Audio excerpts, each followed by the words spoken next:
അവിടേക്ക് കടന്നു പോകണമെങ്കിൽ ഒരുപാട് അറിവുകൾ നമ്മുടെ ജീവിതത്തിൽ നാം കോരിയെടുക്കേണ്ടതുണ്ട്, നേടിയെടുക്കേണ്ടതുണ്ട്. കാരണം ഇസ്ലാമിക ചരിത്രത്തിൽ അറിവുള്ളവർക്ക് എന്നും സ്ഥാനമുണ്ടായിട്ടുണ്ട്, വിവരമുള്ളവർ എന്നും മുൻപന്തിയിൽ തന്നെയായിരുന്നു. അതുകൊണ്ടാണല്ലോ ഒരു മരണ വീട്ടിലേക്ക് ആ മയ്യത്ത് പരിപാലനത്തെ കുറിച്ച് അറിയുന്ന ഒരു ഉസ്താദോ അല്ലെങ്കിൽ ആ നാട്ടിലെ ഒരു ഹാസിയാരോ എലപ്പയോ കടന്നു വന്നാൽ നമ്മൾ അവരോട് പറയാറുണ്ട്, ഉസ്താദേ നിങ്ങൾ ദുആ ചെയ്യൻ, അല്ലെങ്കിൽ നിങ്ങൾ മയ്യത്ത് കുളിപ്പിക്കൽ, അല്ലെങ്കിൽ നിങ്ങൾ കഫൻ പൊതിയൽ, അല്ലെങ്കിൽ നിങ്ങൾ ഈ ജനാസയ്ക്ക് ഇമാമായിട്ട് നിന്ന് നമസ്കരിക്കൽ എന്ന് പറഞ്ഞുകൊണ്ട് അവർക്ക് നാം ഒരു പ്രത്യേക സ്ഥാനവും ആദരവും ബഹുമാനവും കൊടുക്കാറുണ്ട്. അതുപോലെ തന്നെ നിക്കാഹിന്റെ സദസ്സുകളിൽ ആ നിക്കാഹിനെ കുറിച്ച് അറിയുന്ന ഒരു ഉസ്താദ് കടന്നു വന്നാൽ, ഉസ്താദെ നിങ്ങൾ നിക്കാഹ് നടത്തി, അല്ലെങ്കിൽ നിങ്ങൾ ഖുത്ബ ഓതി, അല്ലെങ്കിൽ നിങ്ങൾ ദുആ ചെയ്യൻ എന്ന് പറഞ്ഞ് അവർക്ക് നാം ഒരു പ്രത്യേക സ്ഥാനവും ബഹുമാനവും ആദരവും കൊടുക്കാറുണ്ട്. അതുപോലെ അല്ലാഹു സുബ്ഹാനഹു വ തആല മഹാനായ ദാവൂദ് നബി അലൈഹിസ്സലാമയോട് പറഞ്ഞു, ദാവൂദ് നബിയെ, അങ്ങ് വിചാരിക്കും അങ്ങ് വലിയ ആളാണ്, അങ്ങ് വലിയ പ്രവാചകനാണ് എന്നൊക്കെയുള്ള ചിന്ത അങ്ങേക്കുണ്ടായിരിക്കും. എന്നാൽ അങ്ങയെ ഞാൻ അറിവ് പഠിപ്പിക്കുവാൻ തീരുമാനിച്ചിരിക്കുകയാണ്, ഇൽമ പഠിപ്പിക്കുവാൻ തീരുമാനിച്ചിരിക്കുക, അറിവ് പഠിപ്പിക്കുവാൻ തീരുമാനിച്ചിരിക്കുക. മഹാനായ ദാവൂദ് നബി അലൈഹിസ്സലാം ബന്ധപ്പെട്ടു അല്ലാഹു സുബ്ഹാനഹു വ തആലയോട് ആദം നബി അലൈഹിസ്സലാം മഹാനായ ദാവൂദ് നബി അലൈഹിസ്സലാം ചോദിച്ചു, അല്ലയോ അല്ലാഹു, എന്തായാലും നീ എന്നെ അറിവ് പഠിപ്പിക്കുവാൻ തീരുമാനിച്ചല്ലോ, ആ അറിവ് എനിക്ക് പറഞ്ഞു തരുന്നതിന് എന്തായാലും ഒരു ഉസ്താദ് ആവശ്യമാണ്. ആ ഉസ്താദ് ആരാണെന്നറിയാൻ എനിക്ക് വല്ലാത്ത ആഗ്രഹമുണ്ട്, താല്പര്യം. മഹാനായ ദാവൂദ് നബി അലൈഹിസ്സലാമയോട് അല്ലാഹു അറിയിച്ചു കൊടുത്തു, ദാവൂദ് നബിയെ, അങ്ങയെ ഇൽമ പറഞ്ഞു തരാൻ വരുന്ന, അറിവ് പഠിപ്പിച്ചു തരാൻ വരുന്ന ഉസ്താദ് വേറെ ആരുമല്ല, മഹാനായ ലുഖ്മാനുൽ ഹക്കീം റളിയല്ലാഹു അൻഹു ആണ്. അങ്ങക്ക് ഇൽമ പറഞ്ഞു തരുന്നതിന് വേണ്ടി ഞാൻ നിയോഗിച്ചിരിക്കുന്ന ഉസ്താദ് മഹാനായ ലുഖ്മാനുൽ ഹക്കീം റളിയല്ലാഹു അൻഹു. ലുഖ്മാനുൽ ഹക്കീം റളിയല്ലാഹു അൻഹു പ്രവാചകനാണെന്നും അല്ല എന്നും അഭിപ്രായ വ്യത്യാസമുള്ള ആളാണ്. ഇതിനുണ്ടാകുമല്ലോ അഭിപ്രായ വ്യത്യാസം. മഹാനായ ലുഖ്മാനുൽ ഹക്കീം റളിയല്ലാഹു അൻഹു വളരെ ആദരവും ബഹുമാനവും സ്ഥാനവും കൊടുക്കേണ്ട ആളാണ്. കാരണം അല്ലാഹു സുബ്ഹാനഹു വ തആല മാനവകുലത്തിന്റെ വിശുദ്ധമായ ഖുർആനിലൂടെ 114 സൂറത്ത് നൽകിയപ്പോൾ അതിൽ ഒരു സൂറത്ത് മഹാനായ ലുഖ്മാനുൽ ഹക്കീം റളിയല്ലാഹു അൻഹുവിന്റെ നാമധേയത്തിലെ ആ സൂറത്ത് ലുഖ്മാൻ നമ്മളൊക്കെ പാരായണം ചെയ്യുന്ന സൂറത്താണ്. അത്രത്തോളം ആദരവും ബഹുമാനവും സ്ഥാനവും ഒക്കെ കൊടുക്കേണ്ട ആളാ മഹാനായ ലുഖ്മാനുൽ ഹക്കീം റളിയല്ലാഹു അൻഹു. അല്ലാഹു ദാവൂദ് നബിയോട് അറിയിക്കുമ്പോൾ, ഇത് പറഞ്ഞു കൊടുക്കുമ്പോൾ മഹാനായ ദാവൂദ് നബിയോട് വേറൊരു കാര്യം കൂടി അറിയിച്ചു. മഹാനായ ദാവൂദ് നബി അലൈഹിസ്സലാമയോട് അല്ലാഹു വേറൊരു കാര്യം കൂടി അറിയിച്ചു കൊടുത്തു, അല്ലയോ ദാവൂദ് നബിയേ, അങ്ങക്ക് ഇൽമ പറഞ്ഞു തരാൻ വരുന്ന, അറിവ് പഠിപ്പിച്ചു തരാൻ വരുന്ന ആള് ചില്ലറക്കാരനല്ല. അതുകൊണ്ട് ദാവൂദ് നബിയേ, അയ്യലാ കുർസിയൽ ലുഖ്മാനിൽ ഹകീം, ലുഖ്മാനുൽ ഹകീം റളിയല്ലാഹു അൻഹുവിന് വേണ്ടി അങ്ങ് മനോഹരമായ ഒരു കസേര തയ്യാറാക്കിയിടണം ദാവൂദ് നബിയേ. മഹാനായ ദാവൂദ് നബി അലൈഹിസ്സലാമയോട് അല്ലാഹു അറിയിച്ചു കൊടുത്തു, ദാവൂദ് നബിയേ, മഹാനായ ലുഖ്മാനുൽ ഹകീം റളിയല്ലാഹു അൻഹുവിന് വേണ്ടി അങ്ങ് മനോഹരമായ ഒരു കസേര തയ്യാറാക്കിയിടണം. എന്തിനാ കസേര തയ്യാറാക്കിയിടുന്നത്? എന്തിനാ കസേര തയ്യാറാക്കിയിടുന്നത്? ദാവൂദ് നബി അലൈഹിസ്സലാം പ്രവാചകനാണെങ്കിലും ലുഖ്മാനുൽ ഹകീം റളിയല്ലാഹു അൻഹുവിന്റെ ശിഷ്യനാവാൻ പോവാ. ശിഷ്യനായ ദാവൂദ് നബി തറയിലിരിക്കണം, ഉസ്താദായ ലുഖ്മാനുൽ ഹകീം റളിയല്ലാഹു അൻഹു കസേരയിലിരിക്കണം. ഇത് അല്ലാഹു നടപ്പിലാക്കിയ നടപടിയാണ്. വഅദ് പറയാൻ വരുന്ന ഉസ്താദ് ഉയർന്ന ഒരു സ്റ്റേജിലും ആ വഅദ് കേൾക്കേണ്ടവർ തറയിലിരിക്കണം എന്നുള്ളത് അല്ലാഹു നടപ്പിലാക്കിയ നടപടിയാണ്. നമ്മുടെയൊക്കെ പള്ളിയിൽ മിമ്പർ ഉണ്ടല്ലോ. എന്തിനാ മിമ്പർ? ഇന്ന് മിമ്പറും വേണ്ട, മെഹ്റാബും വേണ്ട, തലപ്പാക്കെട്ടും വേണ്ട, ജുബ്ബയും വേണ്ട, മുണ്ടും വേണം. കഴുകിയിട്ടിരിക്കുന്ന തോർത്തെടുത്ത് ഇളി കെട്ടിക്കൊണ്ട് കയറി അല്ലാഹു ബഡാഹെ ഖുത്ബ സഹീഹ എന്നാണ് പലരും വിചാരിച്ചു വെച്ചിരിക്കുന്നത്. അല്ലാഹു വിവരം കൊടുത്ത് അനുഗ്രഹിക്കുമാറാകട്ടെ. നമ്മുടെയൊക്കെ പള്ളിയിൽ എന്തിനാ മിമ്പർ? ഖുത്ബ ഓതുന്ന ഉസ്താദ് ഒരാൾ മിമ്പറിൽ നിന്നുകൊണ്ട് ഖുത്ബ ഓതും.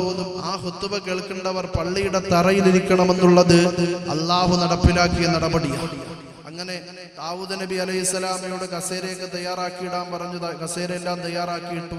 മഹാനായ ലുഖ്മാനുൽ ഹകീം റളിയല്ലാഹു അൻഹു കടന്നു വന്നു. വളരെ ആദരവോടെ, ബഹുമാനത്തോടെ, സ്നേഹത്തോടെ ലുഖ്മാനുൽ ഹക്കീം റളിയല്ലാഹു അൻഹു പ്രത്യേകം തയ്യാറാക്കിയിട്ട കസേരയിൽ കൊണ്ട് ദാവൂദ് നബി ലുഖ്മാനുൽ ഹക്കീം റളിയല്ലാഹു അൻഹുവിനെ ഇരുത്തിയിട്ട് ഒരു കൊച്ചുകുട്ടി ഇൽമ കേൾക്കാൻ എങ്ങനെ തറയിലിരിക്കുമോ അതുപോലെ മഹാനായ ദാവൂദ് നബി അലൈഹിസ്സലാം തറയിലിരുന്നു. ആ സമയത്ത് ലുഖ്മാനുൽ ഹക്കീം റളിയല്ലാഹു അൻഹു ദാവൂദ് നബിയോട് പറഞ്ഞു, ദാവൂദ് നബിയെ, അള്ളാഹു കുറച്ച് കാര്യങ്ങൾ എനിക്ക് അറിയിച്ചു തന്നിട്ടുണ്ട്. അത് അങ്ങേക്ക് സ്വർഗത്തിലേക്ക് കടന്നു പോകാനുള്ള എളുപ്പ വഴികളാണ്. അത് ഞാൻ അങ്ങേക്ക് പറഞ്ഞു തരാൻ പോവാം. മഹാനായ ലുഖ്മാനുൽ ഹക്കീം റളിയല്ലാഹു അൻഹു അള്ളാഹുവിന്റെ പ്രത്യേക ഓർഡറോടുകൂടി ദാവൂദ് നബി അലൈഹിസ്സലാമക്ക് ഇൽമ പറഞ്ഞു കൊടുക്കുകയാ. احفظ مني ثلاث خصال تدخل فيه عمل الأولين والآخرين. ദാവൂദ് നബിയേ, ലോകത്ത് ആദ്യം വന്നുപോര ആദം നബി അലൈഹിസ്സലാം മുതൽ അവസാനം വരുന്ന പ്രവാചകൻ മുത്ത് മുഹമ്മദ് മുസ്തഫ സല്ലല്ലാഹു അലൈഹി വസല്ലമ തങ്ങളുടെ അവസാനത്തെ ഇരയായ ലോകത്തുള്ള മനുഷ്യകുലം മുഴുവൻ ചെയ്തു പോയ അമലിന്റെ ഇബാദത്തിന്റെ ആരാധനയുടെ പ്രതിഫലം അങ്ങേക്ക് കരസ്ഥമാക്കാം. ദാവൂദ് നബിയേ, ഇഹ്ഫദ് മിന്നീ സലാസു ഖിസാൽ. ഞാൻ ഈ പറഞ്ഞു തരുന്ന 3 കാര്യങ്ങൾ അങ്ങയുടെ ജീവിതത്തിൽ അങ്ങ് പ്രാവർത്തികമാക്കിയാൽ, പ്രത്യേകം പരിഗണന കൊടുത്തുകൊണ്ട് അങ്ങ് ജീവിച്ചു പോയാൽ, അങ്ങയുടെ ആദ്യ പിതാവായ ആദം നബി അലൈഹിസ്സലാം ഉപേക്ഷിച്ചിട്ട് വന്ന സ്വർഗമുണ്ടല്ലോ, ആ സ്വർഗത്തിലേക്ക് കടന്നു പോകാൻ അതൊരു എളുപ്പ വഴിയായിരിക്കും. ദാവൂദ് നബിയേ, മഹാനായ ലുഖ്മാനുൽ ഹക്കീം റളിയല്ലാഹു അൻഹു ദാവൂദ് നബി അലൈഹിസ്സലാമയ്ക്ക് കൊടുക്കുന്ന 3 ഉപദേശം ചില്ലറ ഉപദേശമല്ല. തുദ്ഖലു ഫീഹി അമലൽ അവ്വലീന വൽ ആഖിരീൻ. ലോകത്ത് ആരൊക്കെ വന്നിട്ടുണ്ടോ, ഇനി ആരെല്ലാം വരാനുണ്ടോ, അവര് മുഴുവൻ ചെയ്ത അമലിന്റെ ഇബാദത്തിന്റെ ആരാധനയുടെ പ്രതിഫലം കിട്ടുന്ന 3 ഉപദേശം. അതുകൊണ്ട് അത് പ്രത്യേകം പഠിക്കുക. സ്വർഗത്തിലേക്ക് കടന്നു പോകാനുള്ള എളുപ്പ വഴികളാണ് ഈ 3 ഉപദേശം. അത് പ്രത്യേകം പഠിച്ച് നമ്മുടെ ജീവിതത്തിൽ പ്രാവർത്തികമാക്കുക. അള്ളാഹു അതിന് ഭാഗ്യം നൽകട്ടെ. സഹോദരിമാരൊക്കെ ഇത് പ്രത്യേകം അറിഞ്ഞിരിക്കേണ്ട കാര്യമാണ്. കാരണം നിങ്ങൾക്ക് ഇതുപോലുള്ള വഅദ് സ്റ്റേജിൽ നിന്നാണ് നല്ല നല്ല അറിവുകൾ കിട്ടുന്നത്. അപ്പൊ അത് പെറുക്കിയെടുത്തുകൊണ്ട് ജീവിതത്തിൽ പ്രാവർത്തികമാക്കാൻ നിങ്ങൾ മുതിരുക. അള്ളാഹു അതിന് ഭാഗ്യം നൽകട്ടെ. മഹാനായ ലുഖ്മാനുൽ ഹക്കീം റളിയല്ലാഹു അൻഹു ദാവൂദ് നബി അലൈഹിസ്സലാമയ്ക്ക് കൊടുക്കുന്ന 1ാമത്തെ ഉപദേശം, അന്തകൂന ഹിർസുക അലദ് ദുനിയാ ബിഖദരി മഖാമിക ഫീഹാ. ദാവൂദ് നബിയേ, അങ്ങീ ദുനിയാവിൽ ജീവിക്കുമ്പോൾ പണത്തിനോട്, സുഖത്തിനോട്, ആഡംബരത്തിനോട്, പ്രൗഢിയോട് അങ്ങേക്ക് ആർത്തി ഉണ്ടാകും ദാവൂദ് നബിയേ. എന്നാൽ ഈ ദുനിയാവിന്റെ തൊലിക്ക് പുറത്ത് അങ്ങ് എത്രത്തോളം ജീവിക്കുമെന്നുള്ള ചിന്ത അങ്ങയുടെ ഹൃദയത്തിൽ ഉണ്ടാകണം ദാവൂദ് നബിയേ.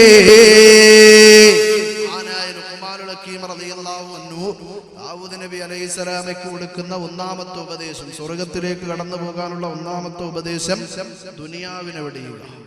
1ാമത്തെ ഉപദേശത്തിൽ തന്നെ നമ്മൾ പോക്കുക. കാരണം എന്ത് കാര്യം പറഞ്ഞാലും നമ്മൾ ചെയ്യാൻ തയ്യാറാണ്. പക്ഷേ ദുനിയാവിനെ വെടിയുന്ന കാര്യം അത് മാത്രം നമ്മളെ കൊണ്ട് കഴിയില്ല. കാരണം ദുനിയാവ് അതിന്റെ സൗന്ദര്യവും അതിന്റെ മുഞ്ചൊക്കെ കാണിച്ച് നമ്മുടെ മുമ്പിലോട്ട് വരുമ്പോൾ അതിനെ വല്ലാതെ നമ്മൾ ഇഷ്ടപ്പെട്ടു പോകും. സ്വർഗത്തിൽ പോകണോ, ദുനിയാവിനെ വെടിയണം. എന്തിനാ നമ്മൾ ഈ ദുനിയാവിനെ വല്ലാതെ ഇഷ്ടപ്പെടുന്നത്?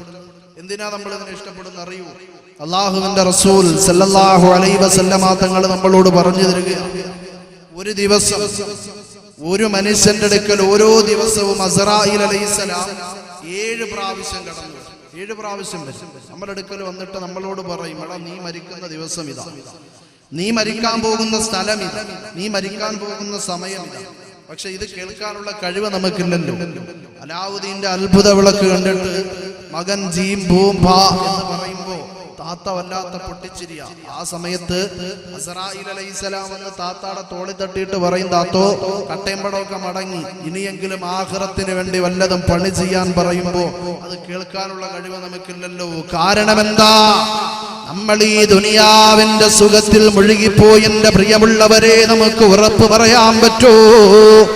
ഇന്നത്തെ ഈ വഅദ് കഴിഞ്ഞിട്ട് നമ്മുടെ വീട്ടിലേക്ക് കടന്നു ചെന്നിട്ട് നമ്മുടെ ഭാര്യയുമായി സല്ലപിക്കാൻ എന്റെ പ്രിയമുള്ള ഉമ്മമാരെ, പെങ്ങന്മാരെ, സഹോദരിമാരെ, നിങ്ങൾക്ക് ഉറപ്പ് പറയാൻ പറ്റോ? ഇന്നത്തെ ഈ വഅദ് കഴിഞ്ഞിട്ട് നമ്മുടെ വീട്ടിലേക്ക് കടന്നു ചെന്നിട്ട് നമ്മുടെ ഭർത്താവുമായി സല്ലപിക്കാൻ, നമ്മുടെ പ്രിയപ്പെട്ട മക്കളുടെ വായിലേക്ക് ആഹാരം വെച്ചു കൊടുക്കാൻ കഴിയുമെന്ന് ആർക്കെങ്കിലും ഉറപ്പ് പറയാൻ പറ്റോ? കാരണം എന്താ? ദുനിയാവിൽ ഗ്യാരണ്ടി ഇല്ലാത്ത ഒരേ ഒരു സാധനം, അത് ഞാനും നിങ്ങളും ഉൾപ്പെടുന്ന ഈ മനുഷ്യ സമൂഹമല്ലേ. വേറെ എന്ത് സാധനം നമ്മൾ ദുനിയാവിൽ നിന്ന് വാങ്ങിയാലും ഉറപ്പോടുകൂടിയുള്ള ഗ്യാരണ്ടി തരാറുണ്ട്. ഉറപ്പോടുകൂടിയുള്ള ഗ്യാരണ്ടി വേറെ എന്ത് സാധനം നമ്മൾ ദുനിയാവിൽ നിന്ന് വാങ്ങിച്ചാലും കിട്ടാറുണ്ട്. ഗ്യാരണ്ടി ഇല്ലാത്ത ഒരേ ഒരു സാധനം, അത് ഞാനും നിങ്ങളും ഉൾപ്പെടുന്ന ഈ മനുഷ്യര് മാത്രമേ ഉള്ളൂ. ആർക്കെങ്കിലും ഉറപ്പ് പറയാൻ പറ്റുമോ? ഞാൻ ഇത്ര വർഷം ഇവിടെ ജീവിക്കും? ധൈര്യമുള്ള ആരെങ്കിലും ഉണ്ടോ? ഞാനൊരു 50, 60, 70, 80, 90, 100 വർഷം ഇവിടെ ജീവിക്കുക എന്ന് ഉറപ്പോടുകൂടി എഴുന്നേറ്റ് നിന്നൊന്ന് കൈ ഉയർത്താൻ ആരെങ്കിലും കൊണ്ട് പറ്റും? കാരണം എന്താ? ആർക്കും ഉറപ്പില്ല. എപ്പോഴാ മരണം നമ്മുടെ മുമ്പിലേക്ക് വരുന്നതെന്ന് ആർക്കും ഉറപ്പില്ല. പിന്നെ എന്തിന് നമ്മൾ ഈ ദുനിയാവിനെ വല്ലാതെ ഇഷ്ടപ്പെട്ടു? അള്ളാന്റെ റസൂല് ഈ നശ്വരമായ ദുനിയാവിനെ കുറിച്ച് എത്രയോ ഹദീസുകളാ നമ്മളോട് പറഞ്ഞത്.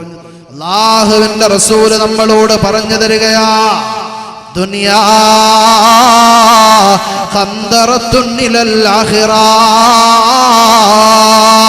അല്ലാഹുവിന്റെ റസൂൽ ഈ ദുനിയാവിനെ കുറിച്ച് നമ്മളോട് പറഞ്ഞു തരികയാ, ഈ ദുനിയാവ് ആഖിറത്തിലേക്ക് നാട്ടപ്പെട്ടിരിക്കുന്ന ഒരു പാലമാണ്, പാലമാ. സുബ്ഹാനല്ലാഹ്, ദുനിയാവ് ആഖിറത്തിലേക്ക് നാട്ടപ്പെട്ടിരിക്കുന്ന ഒരു പാലം. ഈ പാലം അങ്ങോട്ട് കഴിഞ്ഞാൽ പിന്നെ ഒരിക്കലും തിരിച്ചു വരാൻ കഴിയാത്ത ആഖിറമാണെന്ന ചിന്ത എപ്പോഴും നമ്മുടെ ഹൃദയത്തിൽ ഉണ്ടാകണം.